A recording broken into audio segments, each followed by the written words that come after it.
guys! Nagbabalik na naman kami sa panibagong episode ng... In the Right Corner. Yeah! Yon, syempre kasama pa rin ang nag-iisa kong Kuya Dwayne. At ang nag-iisa, walang katulad.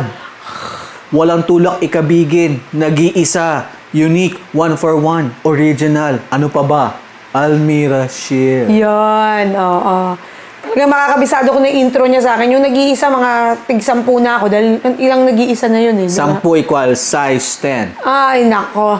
Malapit na ang Pasko, tumatakbo pa ako. Ay, kuya, malapit na ang Pasko. Ano gagawin natin? Ano di gagawin ko sa'yo? Ano gagawin mo bago ko gagawin ko? Wala din. Sa Pasko, kas. Patay. May commentary sa likod. May nagko-comment sa gilid. Oo. Anyway, dahil dyan, meron tayong panibagong usapin ngayong araw na to. Mainit-init pa. Oo. Pag-uusapan natin mga bagay-bagay na baka lang naman makarelate kayo o baka gusto nyo rin pag-usapan tas hindi nyo mailabas dahil nag-iingat kayo or something, ganun. Or wala lang kayong kausap. Baka ito na ang tamang lugar para sa inyo. Nox. Dahil dyan, kuya, may tanong ako sa'yo. Ano yung tanong mo sa akin? Naranasan mo na bang magalit ng sobra-sobra? Tapos parang feeling mo, walang katapusan yung galit na yun? Oo. Yun yung feeling ko hindi na enough yung word na galit eh. Puot. Mas malalim yun. Puot. Meron. Bakit mo natanong? Hindi, because dahil yun ang pupuntahan ng topic natin ngayon, all about galit. Diba? Na binalik mo yung tanong sa akin. Oo. Ano sa tingin mo yung reason para masabi mo dun sa galit mo na yun, ganun siya kalalim? Ano yun eh, yung galit ko, ako siguro thematically ko sasagutin. Yung galit ko stemmed from 3 events in my life. Yung isa, it was an event na tinapakan yung pagkatao ko. Yung isang event was as a result of taking someone away or something important away from me. Tapos yung pangatlo is yung pagbintangan ako ng isang bagay na hindi ko ginawa. Okay. Na dinala ko ng matagal. Okay. So, yung isa, sige, unahin ko yung huli. Yung binintang sa akin is essentially a crime. So, sabi ng mga yon, meron daw akong ginawa na hindi nila mapapatawad. Hindi totoo yon. Pero kumalat na siya sa komunidad. Doon ako nagalit. Kasi doon ako nagpupuyos sa galit. Kasi yun yung time na alam na ng 200 katao yung pinagbibintang sa akin, ako hindi ko pa alam. Ako yung pang 201. And sira yung reputasyon ko because of that. Diba? Yung pangalawa, I think alam mo naman to, yung story na yun, pero essentially something very important to me forcibly taken away from me. And nagalit ako kasi wala akong oportunidad para ipaglaban yung sarili ko para lumaban ba, para hindi mawala yung person o yung bagay na yun. And then yung pangatlo is yun nga, yung talagang ito yung nasa harap ako ng mga malalaking tao para ipaglaban yung karapatan ko. Karapatan ko on an opportunity na tinanggal nila. Tapos tinapakan talaga nila yung pagkatao ko. Parang they made me feel na parang ako hanggang dito ka na lang. Parang ganyan. And all of those things, dala-dala ko yun as chips on my shoulder. And kapag naaalala ko, and pag natatanong ko about galit, yun yung naaalala ko palagi. Kumusta yung buhay nun araw-araw? Yung bit-bit mo yung bigat na yun? Yung mga unang buwan, maybe unang taon, since nangyari yung mga bagay na yun, parang, siguro I would call it parang a part of my life na I was full of rage. Parang hindi ko talaga napapatawad yung mga yun. Sa sobrang bigat nun, yung galit na nararamdaman ko out of those 3 events, ini-impluwensyahan yung decision making ko in a lot of aspects of my life eh. So hindi ko pa natutunan kung paano i-handle yung galit na yon. Pero nung natutunan ko na siyang i-handle, parang ano na lang siya, parang siyang background for me. Pero nung mga unang panahon talaga, zero chance na makalimutan ko. Parang, ito din yung mga time na, parang kidding aside, parang, a bit of a side comment, ito din yung mga time na talagang, nung una akong natutong magmaneho, ito yung time na nag-ano pa ako, nag-road rage ako. Tapos yung draw ng road rage ko, yung emotion ko, ang bilis ko magalit sa kalsada, binababa ako yung bintana, nagpagsigawan ako sa kalsada. So yung nakaka-apekto siya sa araw-araw na buhay mo? Kasi nga, parang bit-bit mo siya, di ba? Bit-bit mo siya, talaga. Oh, usually nangyayari talaga yan eh. Pansinin mo minsan, iba pag mainit yung ulo mo, bawa trabaho man. Oo. Di ba pagdating mo sa bahay, parang irritable ka kahit wala naman dun sa may mga, kahit wala naman kasalanan sa'yo, yung pinto nasara, nang dumadaan ka, buwis, pinto na to. Kaya nga kilala ako sa trabaho dati na parang tunog galit. Kasi, talaga? Oo, kasi parang parang nag-naturalize yung tone of anger sa akin. Kasi pag nakikipag-usap ako sa telepono, malakas at mataas yung tono ko. Tapos pag naiinis ako, nagdadabog ako. Ang bilis kong magalit. Tingin mo dahil yun doon sa mga galit na sinupress mo? Kasi hindi ko na ma-manage, hindi ako marunong mag-manage ng galit dati. So, paano mo nabago? I wouldn't say na bago ko. Kasi parang for me it's always para siyang journey towards ability to manage yung anger. Pero nag-start siguro yung kung paano ko siya na start ma-manage is nung nakikita ko yung same thing sa ibang tao at yung impact sa kanila. Kasi siguro kasi hindi ko nakikita yung sarili ko. Kaya hindi ko alam kung ano nangyayari. Ano yung impact sa akin, ano yung impact sa paligid. Pero nung nakita ko yung ibang tao na nagagalit at hindi nila na-manage yung galit nila, nag-start akong mag-revisit nung anger. Bakit ko nga ba siya nararamdaman? Worth it pa ba to feel the same? Productive ba for me na maramdaman yung galit na yon? Tapos siguro, even in simple things as makapanood ka ng road rage sa TV o kaya sa internet, parang it's telling na parang galit. May pinanggagalingan yung galit ng tao. Hindi ko sinasabing tama siya to road rage sa kalsada, as the case may be. Pero, ang lagi kong sinasabi is, saan nanggagaling yung power ng galit niya? Na to a point na willing siya makipag-usap makipag-away sa kalsada, yung ganyan. So, yun. Parang more on hindi ko inaral kung paano ko siya na-manage. More on observation sa paligid ko. And parang sabi ko, ayokong may mangyari sa akin as a result of unmanaged anger. Ikaw, siguro kasi, ewan ko paano ko ipoposition tong question na to. Kasi, kilala kitang very generous to a fault, very kind to a fault. Kaya parang ang hirap itanong nito sa'yo. Pero ikaw ba, was there a time in your life or were there times in your life na you can say na meron kang unmanaged anger? Lagi naman ako nagagalit. Oo. Pero ang pinagkaiba siguro kanya-kanya eh. Ako ang pinagkaiba ko pag nagagalit ako at this moment lang eh. Pag iniisip ko yung sa'yo, yung shinare mo na galit, ang lalalim kasi niyan. Ako din naman, gusto ko kung ililinya ko lahat ng mga bagay na pwede kong ikagalit, sobrang dami nila. Pero, hindi ko rin ma-explain, hindi siya tumatagal sa akin eh.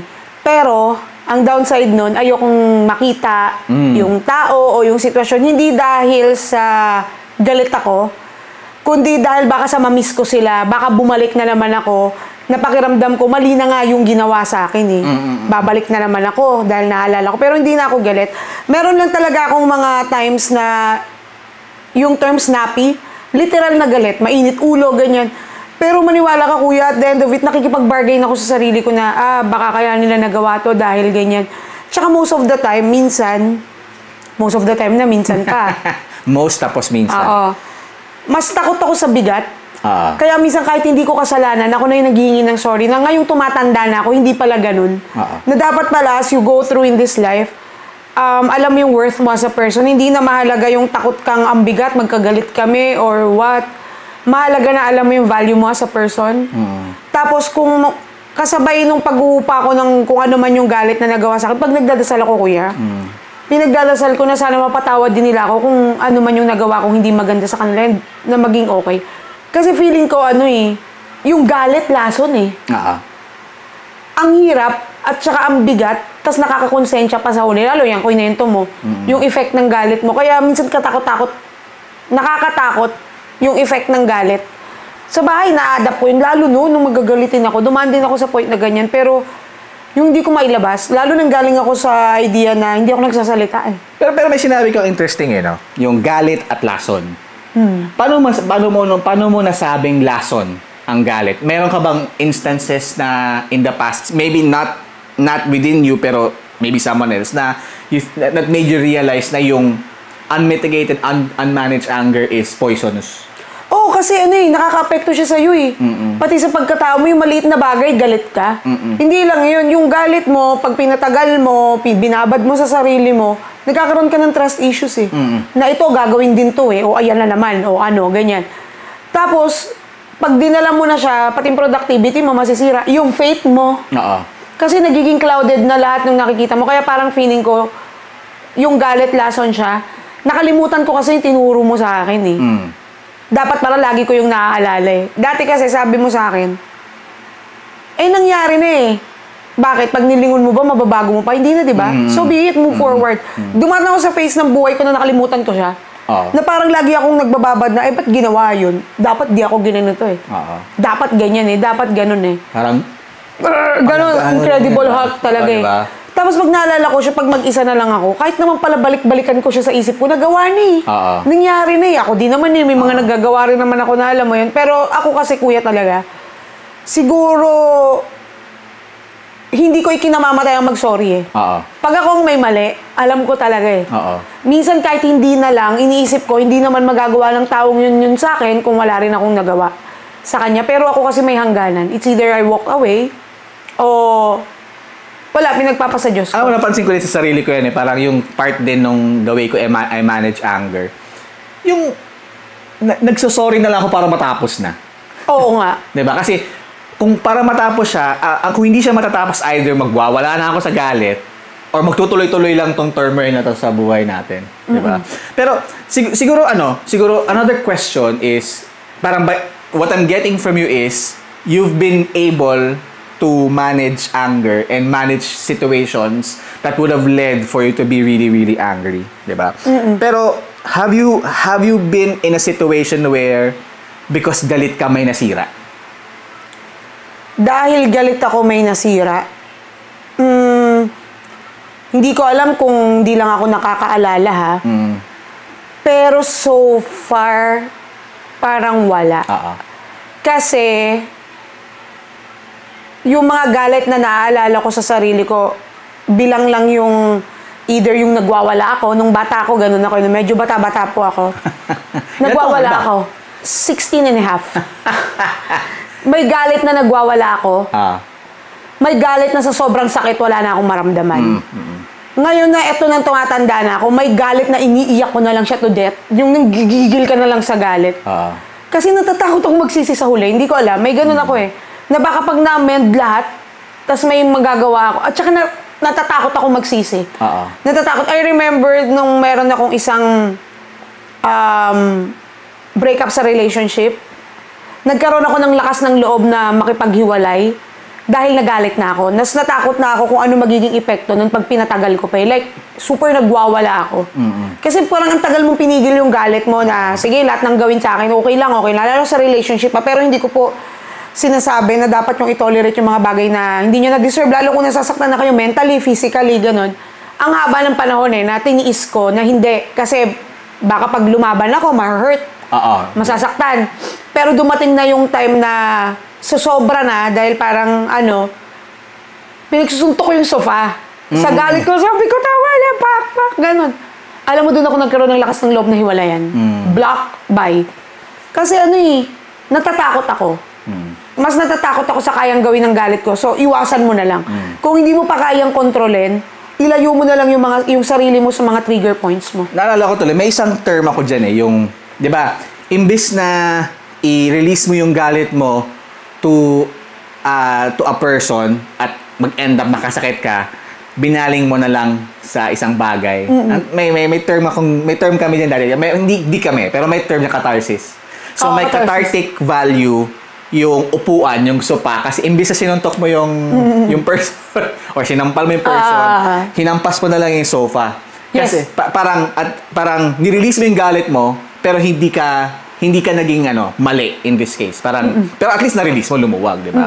So, I mean, to this point, no, catharsis is, and parang using, parang exhausting value in things na may cathartic value is one way to, to manage anger, so to speak, no?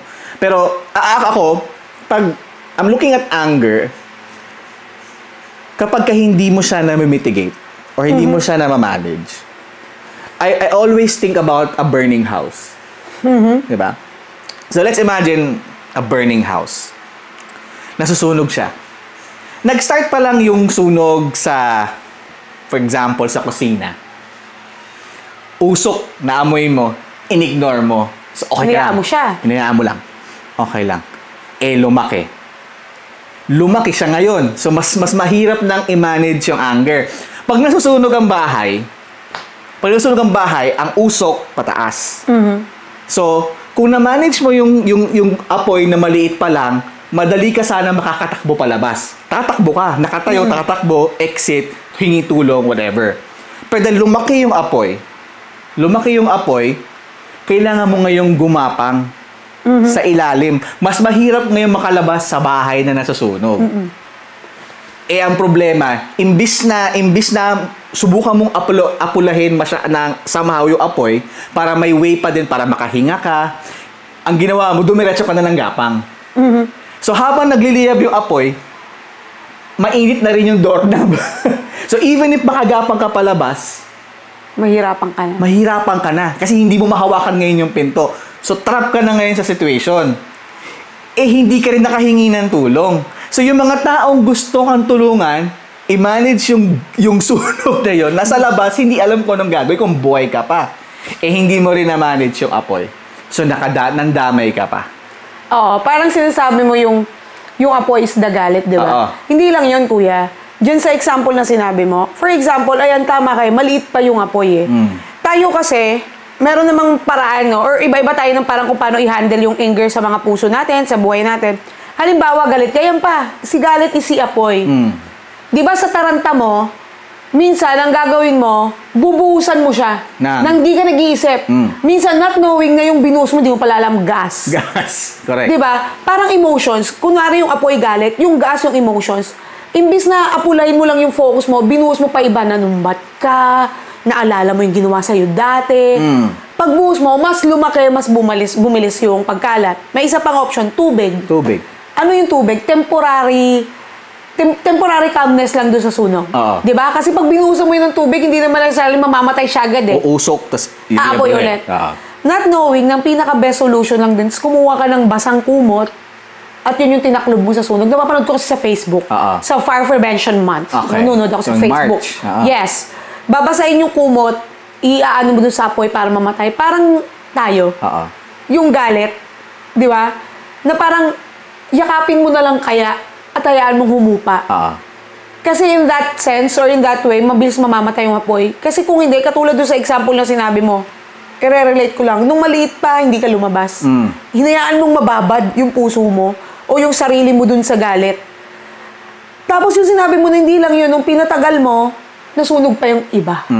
Nakadamay. Nakadamay ka pa. Yes, that's napakagandang example ng sunog sa bahay para dun sa galit. Na effect ng galit talaga is hindi lang para sa'yo para sa iba pang mga nasa paligid mo. So, ang ganda ng sinabi mo kasi the way you manage anger is essentially a choice Parang if you are in a situation na may sunog, meron kang choice.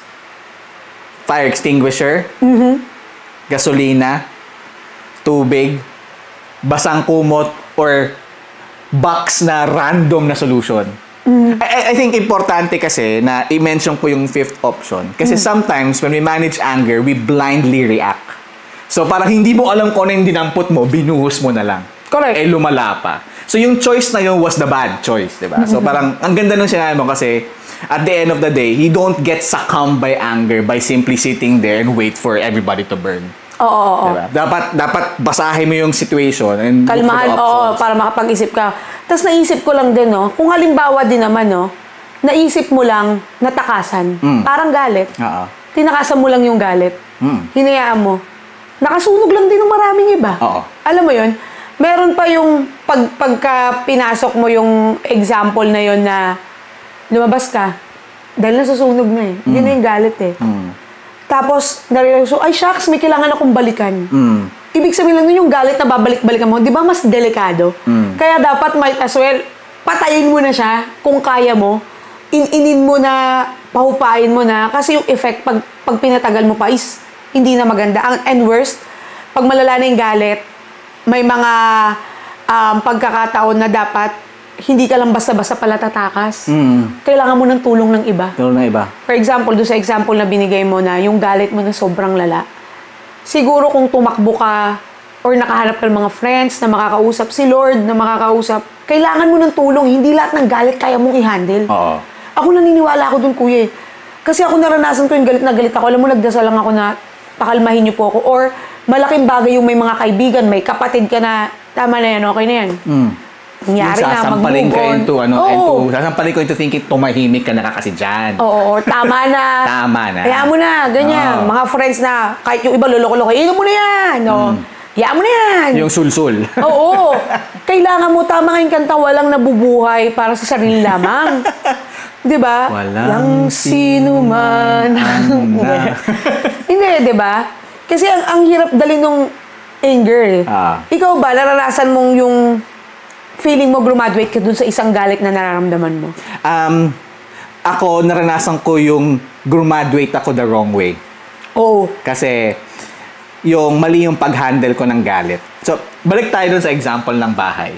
Para maiwasan mo, para maging safe ka, in case of a fire, di ba, usually, kailangan may designated fire exit ka, kailangan yung window madali buksan, dapat bawasan mo yung mga easily flammable na or easily nasusunog na mga gamit, ilayo siya sa apoy. Yung may mga experiences ka in the past na mali yung natutunan mo. So nung naulit-ulit yung situation, nagalit ka ulit. So in the same example ng bahay, para siyang, for example, nasa isa kang two-story na bahay. Tas walang fire exit, tapos ang bintana, imbis na open, nag-open ng ganon, nilagyan mo ng guardrails. So, nung nasunog yung bahay na yon, hindi ka nakalabas. Kasi, nasunog lang ulit yung bahay, mali yung ginawa mo to protect yourself from the fire. Nilagyan mo ng guardrails yung bintana, wala kang hagdan, wala kang fire exit, tapos nilagyan mo pa ng maraming papel yung mga lamesa, mga ganon. Hindi mo na-handle yung previous situation. Nung naulit yung sunog, hindi ka na nakalabas. Oo nga, no? Kaya dapat pala talaga, pag mayroon kang anger na nararamdaman sa puso mo, kailangan mong graduate in the right way. The right way. Oo, kasi ang realidad ng buhay pagdating sa galit ay, yung outcome of anger is not always the same. Sometimes, yung anger, you'll come out unscathed. Parang you still, for example, galit ka. Tapos, naunawaan ka ng mga tao kasi galit ka eh. Pero kung hindi mo na-appreciate yung moment na yun na nagalit ka, kinonsol ka ng mga tao, tapos naulit-ulit yung situation na nagalit ka, you hurt people's feelings, you damage people's reputation, do you think you're gonna get the same consolation? You're gonna get the same comfort from people? Kaya kapag hindi mo inapula yung apoy na yun, yung source ng galit na yun, you'll end up losing everybody as a result. Kasi nga, hindi mo na ma-manage yung galit ng maayos. Oo, tsaka minsan, alam mo, may mga instances pa dyan na hindi na ikaw yung may kasalanan. Oo. Kumbaga, biktima ka lang. Pero yung galit mo na malala, na hindi mo na kontrol at ibang naging epekto, ikaw pa ang namamali sa huli. Oo. Di ba? Oo. Kaya, feeling ko lang, no, gusto kong subukan. Ano sa tingin mo ang magandang epekto ng galit? Magandang epekto ng galit. Oh, to weigh things. Baka sakali. Kasi di ba may iba, sinasabi nila na kailangang i-voice out mo yan. Tama din naman na i-voice out. Pero iba rin kasi talagang galit na dala mo yung bigat. Di ba? I mean, sa health nga natin sabi nga, ang stress nakaka-cancer. Saan nanggagaling ang stress? Pwede rin sa galit na dala mo. Minsan, meron yung sobrang galit ka, inatake ka sa puso. Ang hirap din ng galit kasi it may cost your life. Di ba? So, thinking of it, ano kaya ang magandang epekto ng galit? Actually, komplikado siyang question eh. Oo nga, kaya pinahirapan kita eh. Para ako naman yung matalino sa pagkakataon. Hindi. Ako, siguro if there's one positive that I can take away from anger being, something that can kill you, I'll try to use my anger, my rage, as fuel. Siguro. Siguro, for example, balikan ko yung isang example na nagalit ako. Na hindi talagang matagal ako nakaget over. Yung tinanggalan ako ng oportunidad. Hindi ko na lang i-elaborate. Pero the point is, tinanggalan ako ng oportunidad. I have two choices. Mamaluktot, magngangawa, sirain yung buhay ko. Pero gamitin ko kaya yung galit na yon to do better things. To prove people wrong. Pwede kasi yung galit na yun is, gawin mo siyang fuel to ignite the fire in you. Instead of igniting another fire to burn others. Tama. Diba? The fire can be inside your heart eh. Use that anger as fuel to light up the fire to keep you going in life. I think yun yung positive eh. Pero, but then again, pag ginamit mo kasi yung galit na yun to push you forward, mayroon pa rin mga ups and downs yan eh. Dapat alam mo pa rin, dapat self-aware ka pa din na because galit ka, you use it judiciously. Hindi yung pagka naulit-ulit yung situation, babalikan mo yung feeling na yun and say, galit na naman ako. Dapat, when you start moving forward using that anger, dapat, tuloy-tuloy. You start to manage that already. Hindi siya fuel na unlimited. Nauubos din yan. Tapos, magkakaroon ka na naman ng reason para magalit. Oo. Ikaw? Ako ang naisip ko dyan kasi ang ganda ng sagot mo, nainis na ako sa'yo. Bakit may nasagot ka pa eh? Pinhirapan na nga kita. Hindi, pero alam mo, tama naman. Ako naisip ko siguro ang kagandahan ng galit. Yung galit mo kasi pwede siyang reminder eh. Di ba? Pag may galit ka sa isang pagkakataon, sa isang circumstance, maaalala mo na, oops, hindi na to pwede. Non-negotiable na to sa akin. No deal, nada, finish. Hindi to pwede. Dahil yung reminder galing dun sa galit na nararamdaman mo. Kasi ako, ang hirap eh. Surprisingly nga may nasagot ka, which is tama din naman. Pero sa iba-iba talagang pagkakataon yan. Kasi ako naniniwala ako na sa kahit anong paraan at sa kahit gano'ng kasakit, hindi magandang gumanti ka. So, kung maghahanap ako ng reason kung ano yung maganda or justification doon sa galit na nararamdaman ko, yung sa'yo, best example. Yung being reminded is a best example. And, ano pa ba ang pwede? Siguro yung galit, parang wake-up call mo yan eh. Na, ang tigas kasi ng ulo mo. Diba? Na para ma-divert yung galit from dun sa mga tao, sa'yo na lang. From the emotion to the learning. Oo, to the learning. Tama. Maganda yan. Kasi, ang hirap kaya magbitbit ng galit ng matagal. At the end of the day, ikaw yung sisingilin yan eh. Next, on In the Right Corner with Almira Shil and Kuya Dwayne. Kasi, halimbawa, kunwari, tayong dalawa, may nagawa ka sa akin. Galit ako eh.